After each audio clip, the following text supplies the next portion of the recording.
Assalamualaikum warahmatullahi wabarakatuh. Waalaikumsalam warahmatullahi wabarakatuh. Bismillahirrahmanirrahim. Alhamdulillahi rabbil alamin. Wassalatu wassalamu ala ashrafil anbiya'i wal mursalin Sayyidina wa maulana Muhammadin wa ala alihi wa ashabihil mujahidin at-tahirin, amma ba'du. Saudara-saudara kaum muslimin rahimakumullah. Pada pertemuan terdahulu kita sudah membicarakan orang-orang yang menjadi teman-teman setan dalam kehidupan di dunia ini. Maka pada pertemuan kali ini kita akan membicarakan tentang siapa yang menjadi musuh-musuh setan di dalam kehidupan. Dengan satu catatan, berbahagialah mereka yang menjadi musuh-musuh setan, tetapi celakalah mereka yang menjadi teman-teman setan. Bagaimanapun juga di dalam kehidupan ini, apabila orang telah memproklamirkan bendera permusuhan kepada kita, maka kita tentu seharusnya bersikap waspada dan mawas diri. Demikian juga iblis dan seluruh bala tentaranya yang terdiri daripada setan-setan. Mereka telah mengibarkan bendera permusuhan kepada Nabi Adam dan anak cucunya, kepada kita umat Rasulullah sallallahu alaihi wasallam. Akan sengsara dan celaka jika kepada iblis dan setan yang telah nyata-nyata mengibarkan bendera permusuhan itu kita mengadakan toleransi, mengadakan kerjasama, dan menjadi budak yang memperturutkan kemauan daripada iblis dan setan. Siapa yang menjadi musuh-musuh setan dalam kehidupan ini?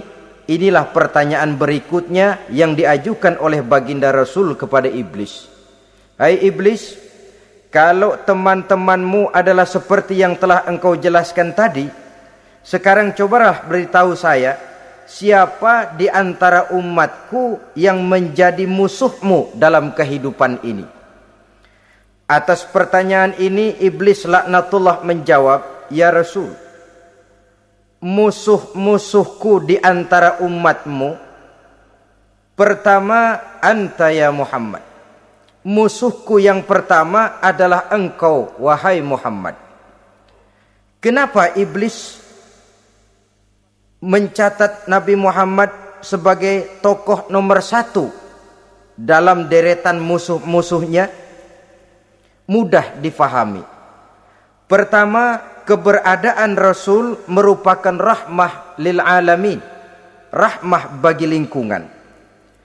Yang kedua, beliau berfungsi menyelamatkan manusia dari tempat yang gelap gulita, dari tempat kesesatan menuju tempat yang terang benderang, penuh berisi petunjuk dan hidayah dari Allah Subhanahu wa taala. Maka menurut iblis, inilah manusia perintang pertama atas segala daya dan usahanya menggelincirkan manusia ke jalan yang dimurkai oleh Allah Subhanahu wa taala. Kalau kita baca sejarah, risalah yang dibawa oleh Nabi Muhammad ini memang merupakan risalah yang membawa rahmah bagi alam sekitarnya. Ada sedikit perbedaan dengan risalah-risalah sebelum beliau.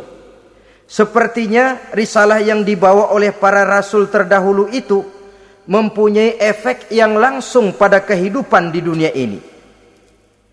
Nabi Nuh misalnya menyampaikan agama.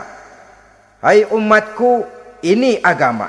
Umat menentang, turun banjir yang menenggelamkan orang-orang kafir. Azab diturunkan pada waktu itu juga, pada saat nabinya masih hidup. Jadi azabnya itu jenis cash, kontan. Nabi Soleh, hai umatku, ini agama. Mereka menolak, turun gempa bumi yang amat hebat menggulung orang-orang kufur. Nabi Musa, hai umatku, ini agama. Mereka menolak, sebagian ditenggelamkan di Lautan Merah, sementara sebagian lain dikutuk menjadi monyet-monyet yang hina seperti diceritakan dalam Al-Qur'anul Karim. Lain dengan Rasulullah sallallahu alaihi wasallam. Bagaimanapun kurang ajarnya umat yang dihadapi oleh beliau, bagaimanapun menentangnya jamaah yang dihadapi oleh beliau, azab tidak turun sepanjang beliau masih hidup. Ini merupakan jaminan dari Allah, wa ma kana Allahu liyu'azzibahum wa anta fihim. Allah sama sekali tidak akan menurunkan azab selama engkau wahai Muhammad masih hidup di tengah-tengah umatmu. Jadi keberadaan Nabi Muhammad merupakan jaminan keselamatan bagi umatnya. Selama beliau masih hidup, azab tidak turun bagaimanapun kurang ajarnya umat. Di sini sedikit bedanya dengan nabi-nabi terdahulu. Juga perbedaan dalam pola dakwah. Nabi Nuh ketika dakwahnya ditolak oleh umat, keluar doanya meminta umatnya ditenggelamkan. Tetapi Nabi kita ketika dilontari batu oleh umat, malah beliau mendoakan umatnya agar memperoleh hidayah. Oleh sikap yang semacam ini, wajar lalu iblis menganggap Nabi Muhammad sebagai musuh ranking pertama. Yang kedua, siapa musuhmu di antara umatku? Yang kedua kata iblis, musuhku Muhammad imamun adil, pemimpin yang adil. Itu yang akan menjadi musuhku di dunia ini. Putus asa iblis menghadapi pemimpin yang adil. Tipu dayanya tidak terkena. Segala tingkah polanya tidak diperturutkan. Imam yang adil, pemimpin yang adil merupakan musuh daripada iblis laknatullah alaih. Apa sebabnya? Karena pemimpin yang adil mempunyai dampak dalam kehidupan di dunia ini. Melindungi orang banyak, menenteramkan orang banyak. Makin aman, tentram, tenang situasi dan kondisi, makin mudah orang melaksanakan ibadah. Makin tekun orang melaksanakan ibadah, makin dekat dia dengan Allah. Makin dekat manusia dengan Allah, makin jauh dia dari iblis. Sebab dua hal ini selalu kontradiktif. Jika kita jauh dari Allah, tentu dekat dengan iblis. Jika kita jauh dari iblis, harus dekat tentu dengan Allah. Dan begitu selanjutnya. Dalam kaitannya dengan kehidupan kita sekarang, saudara-saudara, disinilah perlunya mempersiapkan manusia. Membangun manusia itu jauh lebih sulit daripada membangun jembatan. Membangun manusia itu lebih sulit daripada membangun gedung-gedung bertingkat. Termasuk membangun dan mempersiapkan calon-calon pemimpin yang adil di masa yang akan datang. Membangun jembatan penting. Tapi lebih penting daripada membangun jembatan adalah membangun manusia yang bikin jembatan. Sebab kalau manusia yang bikin jembatan tidak dibangun lebih dahulu, saya khawatir jembatannya nanti habis dimakan oleh yang bangun jembatan. Mengaspal jalan raya penting.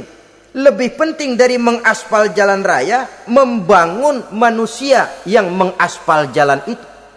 Sebab kalau manusia yang mengaspal jalan bermental rusak dan bejat, saya khawatir jalan belum selesai, aspalnya habis dimakan oleh yang ngaspal. Inilah pentingnya membangun manusia pembangunan. Semua tugas-tugas besar, semua pekerjaan-pekerjaan yang baik harus berangkat dari niat yang baik, berangkat dari hati yang bersih. Siapapun adanya kita, apapun profesi kita. Yang jadi kiai, marilah berangkat dari niat yang bersih. Yang jadi mubalik, marilah berangkat dari niat yang bersih. Niatnya itu mau menghidupkan Islam atau mau cari hidup jual Islam. Kalau mau menghidupkan Islam, mari sama-sama kita berjuang. Tapi kalau mau cari hidup untuk dengan menjual Islam, minggir saja daripada nanti bikin malu. Yang mengurus masjid, mari berangkat dari niat yang bersih. Ngurus masjid itu niatnya mau menghidupkan masjid atau mau cari hidup di dalam masjid. Kalau mau menghidupkan masjid, mari. Tapi kalau mau mencari hidup di dalam masjid, tolong minggir saja daripada nanti bikin aib. Yang jadi orang alim, mari berangkat dari niat yang bersih. Jangan memperjualbelikan fatwa, yang halal dikatakan haram, yang haram jadi samar-samar, nanti membingungkan umat. Berangkat dari niat yang bersih, membangun manusia, pembangunan. Ini barangkali istilah yang lebih kena. Saudara-saudara kaum muslimin rahimakumullah, setiap kita pada hakikatnya punya bakat. Secara fitrah yang kita bawa, bakat apapun kita ini punya. Saudara punya bakat jadi pemimpin, saudara pun punya bakat jadi pengkhianat. Saudara punya bakat jadi orang soleh, saudara juga punya bakat jadi orang salah. Saudara punya bakat jadi orang besar, saudara pun punya bakat jadi orang hina. Seluruh bakat ada di dalam diri kita. Tinggal nanti pertumbuhannya mana yang lebih subur. Saudara punya sifat berani, saudara pun punya sifat takut. Seberani-beraninya orang mesti ada sifat takutnya. Nanti mana yang tumbuh lebih subur? Kalau takutnya tumbuh lebih subur, dia akan jadi orang penakut. Kalau beraninya yang tumbuh lebih subur, dipupuk oleh lingkungan, pendidikan dan sebagainya, dia akan tumbuh jadi orang pemberani. Oleh karena itu, agama merupakan lingkungan yang subur untuk menumbuhkan benih-benih yang baik yang kita bawa bersamaan dengan lahirnya kita ke alam dunia ini. Setiap kita, saya, saudara, punya bakat jadi pemimpin, punya bakat jadi pengkhianat, punya bakat jadi pengabdi, punya bakat jadi koruptor, punya bakat jadi pemelihara, punya bakat jadi perusak. Tinggal nanti lingkungan, pendidikan yang menumbuhkan mana yang tumbuh lebih subur. Kalau lingkungan saudara lingkungan maling, maka sifat pengkhianat akan tumbuh lebih subur. Kalau nanti saudara jadi pemimpin, insya Allah korupsi.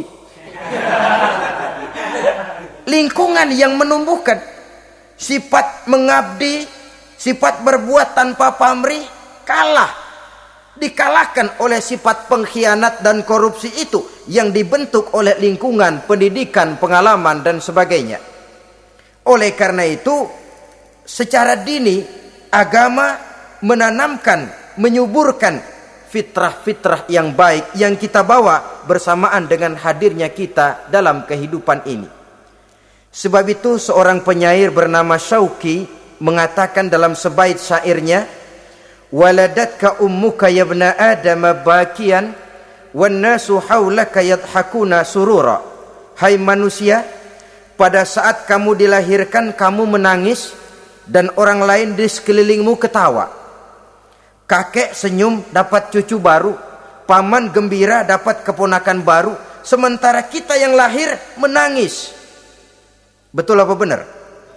Apa ada saudara yang begitu dilahirkan terus nyengir? Saya kira kabur dukunnya itu. Setiap kamu hai manusia lahir dalam keadaan menangis, orang sekelilingmu tertawa. Karena itu katakan kepada mereka yang senyum di sekelilingmu, hai manusia, pada saat saya dilahirkan saya menangis dan kamu semua tertawa. Baik manusia. Tapi nanti pada satu saat harus terjadi kebalikannya. Kalau dikala saya lahir saya menangis dan kau semua senyum, nantilah manusia. Kalau satu saat saya meninggalkan alam dunia ini, saya akan berangkat dengan senyum dan kalian semua akan berurai air mata. Kalau perlu dari Sabang sampai Merauke kibar bendera setengah tiang. Kalau perlu. Jangan terbalik, kita mati melotot orang malah gembira. Karena hidup selalu membawa sifat-sifat yang merusak. Inilah orang kedua yang menjadi musuhnya iblis dan beruntung menjadi musuh iblis. Siapa? Imamun adil, pemimpin yang adil. Saudara-saudara kaum muslimin rahimakumullah. Yang ketiga musuh iblis, ghaniyun mutawadhi, orang kaya yang rendah hati, orang kaya yang tidak sombong. Kaya apa saja, Baik kaya oleh karena ilmu, orang yang kaya karena ilmu disebut orang alim. Baik kaya karena materi, orang kaya karena materi dinamakan hartawan. Baik kaya karena kedudukan, orang yang kaya karena kedudukan dinamakan pejabat. Orang kaya yang rendah hati itu musuh iblis. Beruntung dia menjadi musuh iblis. Iblis tidak senang ada orang kaya tidak sombong. Tapi iblis paling senang kalau ada orang kaya sombong. Lebih senang lagi iblis kalau ada orang miskin sombong. Masya Allah.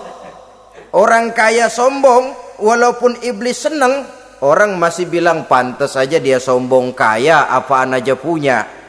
Udah miskin sombong, kira-kira yang disombongin apaan? Dalam segala bentuknya sombong ini Allah tidak senang. Tapi iblis senang. Kenapa? Karena sponsor sombong iblis. Kan yang pertama kali sombong iblis toh. Ketika disuruh sujud kepada Nabi Adam, dia nggak mau. Ini kesombongan pertama yang terjadi dalam sejarah. Ketika ditanya kenapa kau tidak mau sujud iblis? Ah, saya kan dibikin dari api, Adam dari tanah. I am the best.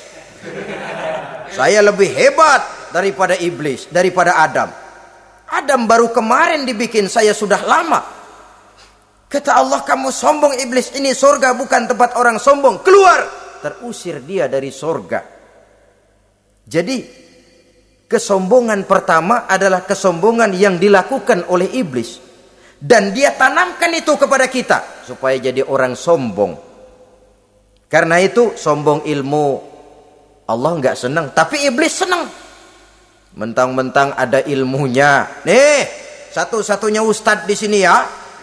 Semua mesti ngaji sama gue. Kalau nggak ngaji sama gue, Islamnya kurang tapi bener. Sombong karena ilmu. Sombong karena pangkat. Mentang-mentang pakai bintang di pundak, jalan pundak duluan. Yang wajar saja hidup ini. Sombong harta pun begitu. Kaum muslimin rahimakumullah. Orang kaya yang rendah hati dimusuhi oleh iblis, tapi dicintai Allah, dicintai Rasul, dicintai malaikat. Caranya bagaimana? Kembali kepada satu kesadaran bahwa pada saat terlahir ke alam dunia ini tidak ada yang pernah kita bawa. Kalau sekarang kita punya rumah, punya kebun, punya kendaraan, punya pabrik, punya segala macam benda, apa itu? Titipan. Pada suatu saat akan diambil kembali oleh yang menitipnya. Kalau titipan itu pandai kita jaga, pandai kita syukuri, titipan akan makin banyak. Sama juga kita dalam kehidupan. Kalau orang bisa kita percaya, saya mau pergi ke luar negeri, rumah saya titip kepada tetangga. Saya pulang dari luar negeri, isi rumah tetap tidak berkurang, malah dibersihi, malah disapu, dihilangkan kotorannya. Tentu bukan main syukur saya, girang saya. Akan bertambah kepercayaan saya untuk menitipkan apa saja. Ini makna la in syakartum la azidannakum wa la in kafartum inna azabi lasyadid. Kalau kamu pandai bersyukur, aku tambah nikmat. Tapi kalau kamu ingkar, azabku teramat pedih. Artinya apa? Nikmat bisa berubah menjadi azab kalau kita tidak pandai mensyukurinya. Ma'asyiral muslimin rahimakumullah. Orang yang kaya ilmu lalu rendah hati, tidak selalu ingin menonjolkan diri. Ini kadang-kadang yang tanggung ini yang bikin berabe. Alim bener enggak, geblek bener juga enggak. Yang sedikit-sedikit mau nonjolin diri. Kalau enggak jadi imam enggak mau ke masjid. Enggak jadi imam enggak mau ke musola. Pokoknya kalau enggak jadi imam marahan sama musola. Macam mana? Saudara-saudara kaum muslimin, rendah hati. Tidak selalu ingin menonjolkan, sebab orang yang selalu ingin menonjolkan dirinya biasanya orang yang kekurangan kepercayaan kepada kemampuan dirinya sendiri. Dia selalu ingin dinomorsatukan. Dia selalu ingin ditempatkan pada ranking teratas. Dia tidak percaya diri. Orang yang percaya diri dapat bersikap wajar dalam kehidupan. Begitu juga kaya karena harta, dengan menyadari bahwa harta bagaimanapun banyaknya titipan dari Allah. Pada suatu saat akan kembali. Dia harus dimanfaatkan sesuai dengan kehendak yang menitipnya. Begitu juga kaya oleh karena pangkat, kedudukan dan jabatan. Pada suatu saat jabatan itu akan hilang dari diri kita. Karenanya sering saya jelaskan bahwa pangkat di dunia ini yang paling tinggi pensiun. Titel yang paling akhir almarhum. Saudara setuju atau tidak, titel itu akan saudara dapat.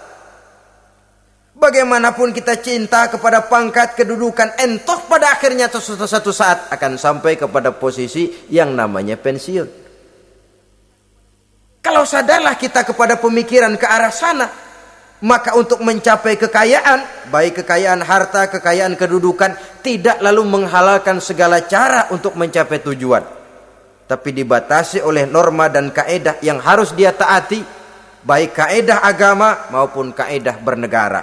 Inilah orang ketiga yang menjadi musuhnya iblis, orang kaya yang rendah hati, orang kaya yang tidak sombong. Yang keempat, saudara-saudara, tajirun shadiq, pedagang, pengusaha yang jujur.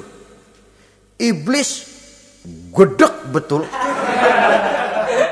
benci bukan main sama pengusaha, sama pedagang yang jujur, yang tidak ngurangi timbangan, tidak nipu pembeli, tidak barang yang jelek dibilang bagus, atau yang bagus di atas yang jelek di bawah, atau dicampur yang baik dengan yang jelek supaya kelihatan semuanya jadi baik. Semua orang ingin untung, tidak ada kecuali siapapun orangnya, dan itu wajar. Setiap manusia ingin mendapat keuntungan, kalau perlu dengan modal minimal mencapai keuntungan maksimal, seperti yang diajarkan oleh teori ekonomi. Itu kan yang namanya produktif kan. Satu usaha dinamakan produktif, bagaimana kita mengeluarkan modal minimal bisa mencapai keuntungan maksimal. Silakan. Bahwa manusia ingin untung itu insting, naluri, fitrah. Tidak ada orang yang mau rugi. Tapi cara mencapai keuntungan itu yang membedakan antara seorang muslim dengan yang bukan muslim. Sudah pernah saya sampaikan, apabila kaum pengusaha, para pedagang sudah dijangkiti penyakit yang tidak jujur, yang akan timbul adalah kekacauan ekonomi. Kekacauan ekonomi bisa menimbulkan revolusi sosial, dan revolusi sosial merupakan kiamat satu generasi. Semua kericuhan hampir bermuara dari perut, dan itu ekonomi. Orang nodong perut, orang korupsi perut. Ya walaupun korupsi kalau sudah kelas kakap tidak lagi sekedar urusan perut. Ya perut apa yang diurusin kalau korupsinya miliaran itu? Perut jin barangkali. Saudara-saudara kaum muslimin rahimakumullah. Oleh karena itu, pedagang yang jujur, pengusaha yang jujur, ini merupakan musuh iblis. Iblis tidak senang kalau ada pengusaha yang jujur. Iblis tidak senang kalau ada pedagang yang jujur. Tapi iblis akan tepuk tangan kalau pedagang sudah selingkuh, kalau pengusaha sudah nipu. Ada orang bilang, sekarang mah kalau jujur-jujur bener nggak makan apa-apa dong kita. Sebab katanya jangan lagi nyari yang halal, sekarang ini yang haram aja seret. Rupanya sering masang undian nggak pernah kena. Lalu bilang jangan yang halal, yang haram aja nggak kena-kena katanya. Sebenarnya bukan itu masalahnya, saudara-saudara. Bukan itu masalahnya. Masalahnya ialah bahwa kejujuran membawa keberkahan. Ini kalau kita berpikir dengan kacamata agama. Keberkahan merupakan sumber ketenangan. Dan ketenangan ini tidak bisa dibeli dengan materi yang bagaimanapun banyaknya. Walaupun kita punya percetakan duit, ketenangan itu nggak bisa dibeli. Jangankan cuma punya duit banyak, percetakan duit saudara punya, mau membeli ketenangan yang berasal dari keberkahan, sulit. Jadi kejujuran membawa keberkahan, keberkahan membawa ketenangan. Jangan macam dulu tukang sol sepatu. Ditanya oleh temannya, "Bang, ngesol satu hari dapat berapa?" 200 rupiah. Sembayang enggak? Enggak. Islam? Islam, kalau Islam mah. Kata temannya, "Sembayang dah, kali aja besok dapat rezeki lebih banyak." Yang benar, iya. Sebab kalau orang sholat itu Allah dekat, nanti rezekinya ditambah. Beneran? Bener. Subuh sembayang dia. Habis sembayang sarapan, berangkat ke tempat dia ngesol, mangkal. Dari pagi sampai jam 11 belum ada juga yang ngesol. Mulai bimbang hatinya. Katanya kalau sembayang rezeki tambah. Tadi sembayang subuh sampai gini hari belum ada yang ngesol. Cobaan kali, sabar. Datang sholat zohor. Habis zohor nunggu lagi, belum juga ada yang datang ngesol. Udah mau pulang hampir maghrib, baru datang satu orang dandanin sendal jepit putus.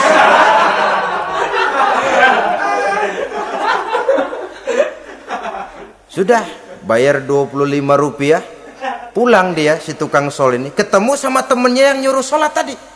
Ditanya, "Bagaimana penghasilan ini hari?" Apa dijawab? "Gua kapok deh sembahyang."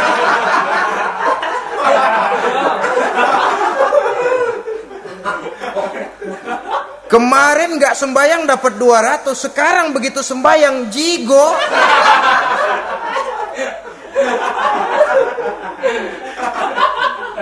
Dia tidak sadar bahwa dari kacamata agama, 25 rupiah yang membawa berkah jauh lebih baik ketimbang 200 uang panas.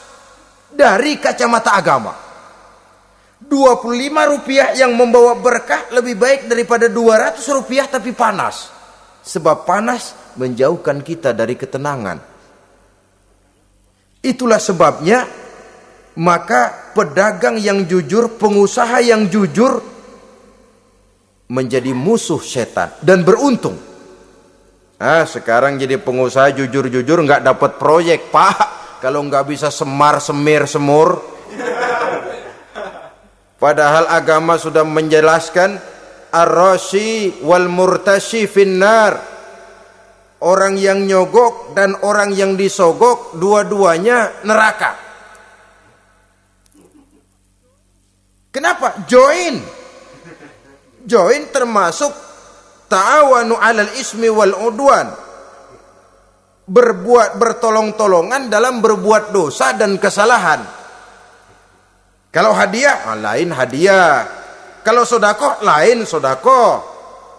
Tapi yang namanya semir, suap, ar-rashi wal murtashi finnar. Saudara-saudara kaum muslimin rahimakumullah. Jadi pedagang yang jujur, pengusaha yang jujur merupakan salah satu roda perekonomian. Kegoncangan ekonomi akan menimbulkan dampak sosial yang sangat luas dan kompleks. Yang pada giliran puncaknya, dampak paling negatifnya, dia sanggup menggerakkan terjadinya revolusi sosial. Bukankah sebagian besar gerak hidup manusia dimotivasi oleh keinginan untuk mempertahankan kelangsungan hidup? Dan kelangsungan hidup artinya mulut. Mulut itu artinya perut dan itu artinya makan. Setelah itu mungkin baru pangan, baru sandang, baru dia berpikir pakaian dan sebagainya. Jadi karena dia merupakan penggerak roda ekonomi, pedagang yang jujur, pengusaha yang jujur mutlak diperlukan dalam kehidupan ini. Sebab sekali lagi, kejujuran akan membawa keberkahan, keberkahan memberikan ketenangan dalam kehidupan. Oleh karenanya kita umat Islam, biarin duit kita banyak, asal berkah. Itu tentu idealnya.